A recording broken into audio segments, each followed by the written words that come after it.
बोलिए मणेश्वर भगवान की जय। गुरुर्ब्रह्मा गुरुर्विष्णु गुरुर्देवो महेश्वरा गुरुर्साक्षात् परब्रह्म तस्मै श्री गुरुवे नमः। प्रिय बच्चों, ऑनलाइन क्लासेस के माध्यम से आज हम फिर अध्याय 20 में कक्षा 5 विषय पर्यावरण में जंगल वाले पाठ में चल रहे हैं।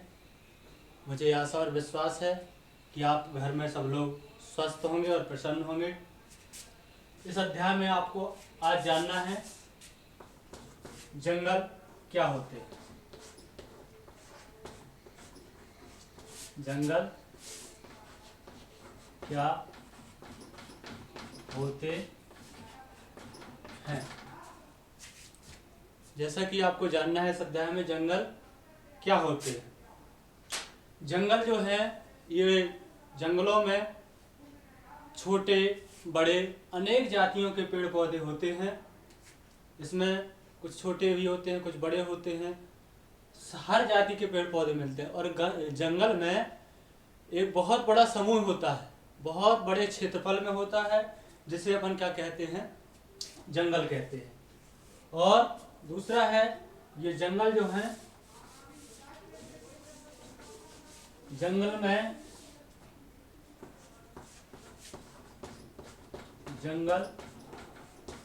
में तरह तरह के पेड़ पौधे पाए जाते हैं।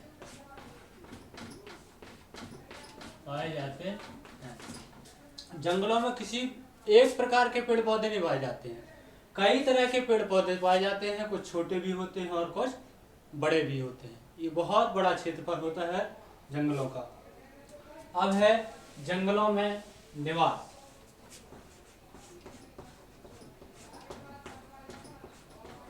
जंगलों में निवास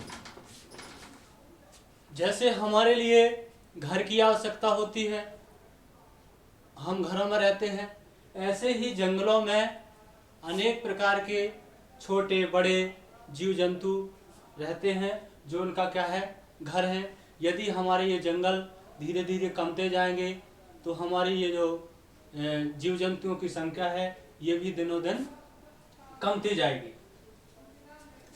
अब है तीसरा बिंदु है जंगल हमारे लिए जरूरी है या जंगलों का हमारे लिए क्या महत्व है। जंगलों का हमारे लिए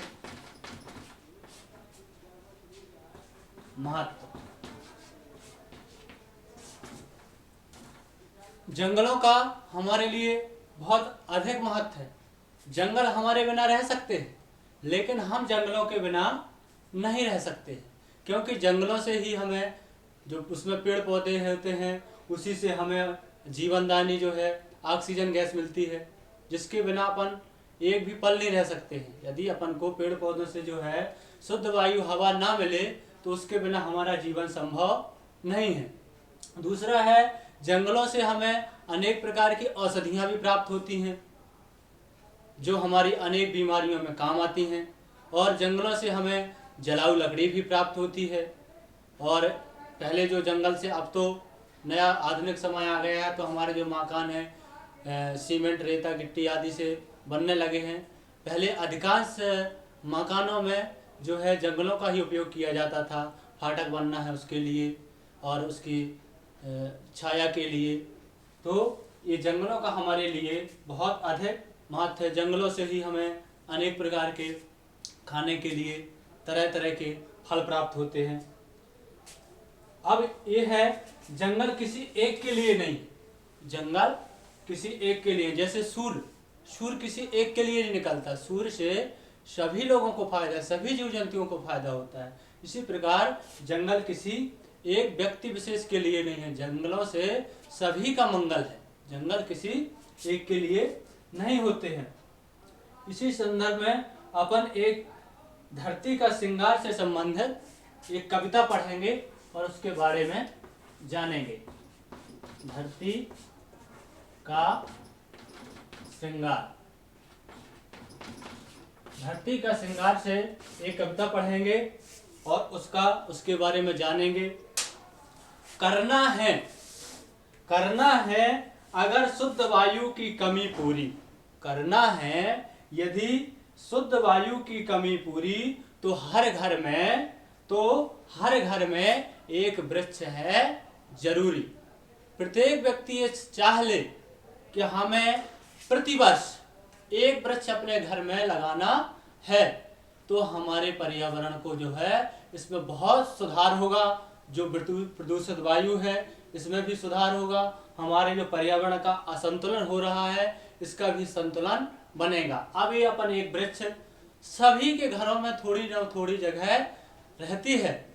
ये वृक्ष अपन किसी घर में किसी की सदस्य की शादी में उपलक्ष्य में लगा सकते हैं, या किसी अपने घर के सदस्य का जन्म उत्सव आता है तो उसकी खुशी में लगा सकते हैं। यदि प्रतिवर्ष एक एक वृक्ष लगाएंगे, यदि एक व्यक्ति ज्यादा नहीं 20 साल तक यदि एक एक वृक्ष भी लगाएगा तो 20 साल में वो 20 पेड़ लगा लेगा। तो इस प्रकार से हमारे जो प्रकृति है उसका भी संतुलन बना रहेगा। दूसरी पंक्ति है कि वृक्ष होते हैं औषधियों की खान, जिससे मिलता है लोगों को जीवन दान।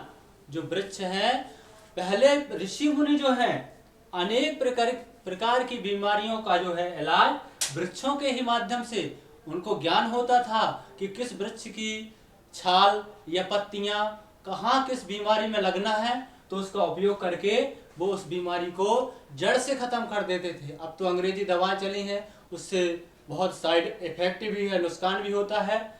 लेकिन पहले के हमारे जो ऋषि होते थे या जो वैद्य होते थे, जिनको पहले की भाषा में अब डॉक्टर बोला जाता है, पहले वैद्य बोला जाता था, तो वो अनेक पेड़ पौधों के बारे में जानते थे, किस पेड़ पौधे किस वनस्पति का उपयोग कहाँ होना है, और वो उससे अनेक प्रकार के इलाज करते थे। अगली पंक्ति है, पेड़ पौधे हैं करते हैं भरण पोषण। पेड़ पौधे ही करते हैं भरण पोषण, मिटता है जिससे शारीरिक कुपोषण। कोई भी व्यक्ति ये कहे कि हम पेड़ पौधों के बिना जीवित रह लेंगे तो ये असंभव है। हम खाना खाते हैं, हवा लेते हैं, सब कुछ हमको पेड़ों से ही संभव है। बिना पेड़ों के कुछ भी होने वाला नहीं है। और पेड़ बहुत उपकारी भी होते हैं, है ना। पेड़ और संत की तुलना की गई है कि ये बहुत परोपकारी होते हैं। इन पेड़ों में अपन फल लगे हों, उनको पत्थर मारें तो अपन को उससे क्या ही मिलते हैं, फल ही मिलते हैं। वृक्ष धरती को, अगली पंक्ति है, वृक्ष धरती को करते हैं शोभायमान, दिखती है जिससे सुंदर वो महान। हमारी जो धरती है हरी भरी और सुंदर दिखती है, ये काहे से दिखती है, वृक्षों से ही दिखती है ना। वृक्ष जो है हमारी धरती को सुंदर बनाते हैं। घरों में भी अपन ने देखा होगा कि यदि छोटे छोटे पेड़ पौधे लगा दें, अपन गमला लगा दें, फूल के पेड़ लगा दें, तो हमारा घर कितना सुंदर दिखने लगता है ना। इसलिए पेड़ों का जो है, वृक्षों का हमारे जीवन में बहुत अधिक महत्व है। और अगला जो है, वृक्ष जो है, वृक्ष ही रोकते, अगली पंक्ति है, वृक्ष ही रोकते मृदा अपरदन। वृक्ष ही रोकते मृदा अपरदन और वृक्ष ही लाते वर्षा के धन। वृक्ष ही जो है पेड़ पौधों से मिट्टी का कटाव भी रुकता है, क्योंकि ये जड़ों के माध्यम से मिट्टी को जकड़े रहते हैं, जिससे मिट्टी जो है बरसात में पानी बरसता है तो बह करके नहीं जाती है। इसलिए मृदा के अपरदन को ये वृक्ष रोकते हैं। और जो हमारे वर्षा होती है उसको, वर्षा के बादलों को लाने में भी वृक्ष सहायक होते हैं। आज जो ये प्रकृति का असंतुलन बिगड़ रहा है, ये केवल वृक्षों की कमी का ही कारण है। समय से वर्षा ना होना, अधिक वर्षा ना होना, है ना, ये वृक्षों का ही कारण है। कभी ज्यादा वर्षा होना, कभी कम वर्षा होना, ये वृक्षों से ही है। प्रकृति का जो संतुलन बिगड़ा है ये केवल काय से है, वृक्षों की कमी के ही कारण है। वृक्ष देते हैं अगली पंक्ति अपनी है, वृक्ष देते हैं शरण और छांव, वृक्ष ही से ही शोभित है गांव। यदि अपन दूर से देखेंगे तो अपन को ये मालूम हो जाएगा कि यहाँ गांव है, क्योंकि गांव दूर से देखने पर गांव के आसपास बहुत पेड़ पौधे रहते हैं। और जब अपन तपी धूप में कहीं जाते हैं और रास्ता में धूप से लथपथ हो जाते हैं, गर्मी से लथपथ हो जाते हैं, तो वृक्ष में ही अपन को शरण मिलती है और इतनी आनंद की अनुभूति होती है वृक्ष के नीचे बैठने से कि उसका मजा ही अलग होता है। इसलिए अगली पंक्ति पढ़ेंगे अपन, वृक्ष है ईश्वर के अद्वितीय उपहार।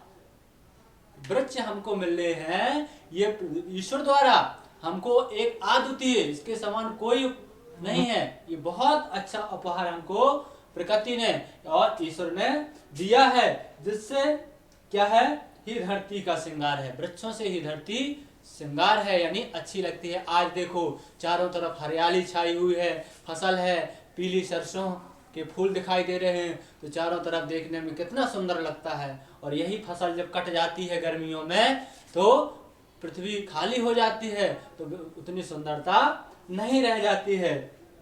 वृक्षों का तुम रखना ध्यान, वृक्ष ही है हमारे जीवन की पहचान। इसलिए सभी लोग वृक्षों का ध्यान रखेंगे। आवश्यकता पड़ने पर, विशेष आवश्यकता पड़ने पर ही वृक्षों को काटा जाए, है ना। लेकिन वृक्षों को काटने के लिए भी अब शासन ने कानून बना दिया है कि जो वृक्षों को काटेगा उसको दंड मिलेगा। सूखे वृक्ष काट सकते हैं, जो वृक्ष सूख गए हैं उनको काटा जा सकता है। पहले वृक्ष अधिक कटते थे, अब गैस के माध्यम से खाना बनने लगा है, तो वृक्षों की कटाई भी कम गई है ना। तो वृक्षों को काटना नहीं है। आवश्यकता पड़ने पर जो पेड़ पौधे सूख गए हैं उनको अपन काट सकते हैं। आज हमने अध्याय 20 में जंगल के बारे में पढ़ा है नहीं, कि जंगल में जो है अनेक पेड़ पौधे, अनेक प्रकार की वनस्पतियां होती हैं। और धरती के श्रृंगार के बारे में पढ़ा कि वृक्षों से ही हमारी धरती एक दुल्हन की तरह सजी रहती है। और अगले अध्याय में अपन फिर मिलेंगे।